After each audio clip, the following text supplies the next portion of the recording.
కిష్ట పెళ్లి ఇదే కదూ? ఇదేనండి. అమ్మా అమ్మా, అయ్యని నిప్పుల్లోంచి కాపాడారే, ఆయన వచ్చారు. కూర్చోండి కూర్చోండి.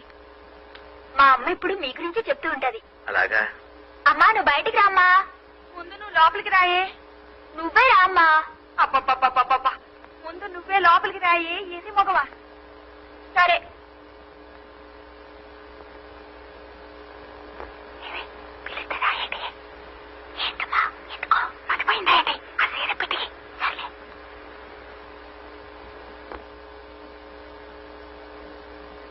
దండాలండి బాబు గారు. బాగున్నారా బాబు? గుర్తున్నాను అన్నమాట. అదేంటి బాబు, మా బతుకుల్ని నిలబెట్టిన భగవంతుణ్ణి ఎలా మర్చిపోతాం? అరే వరే, అసలే కిష్టపెక్కడా? ఆడిక్కడ ఎందుకుంటాడు బాబు గారు? కళ్ళు పాకల్లో దొల్లుతూ ఉంటాడు. కళ్ళు పాకలోనా?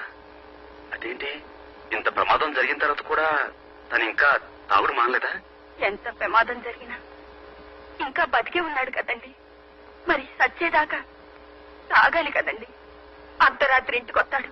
అది లేదు ఇది లేదని ఏదెతుకు తింటాడు బాబు గారు. ఇవ్వకపోతే మా అమ్మ వైపు సీరేస్తానండి. నన్ను బండబూతో తింటానండి. కూలో నాలో చేసి నేను 4 డబ్బులు తెస్తానండి.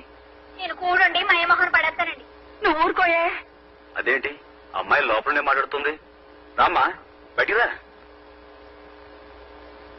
అది బయటికి రావాలంటే నేను లోపలికి వెళ్ళాలి బాబు గారు. ఉన్నది ఒక్క చీరేనండి.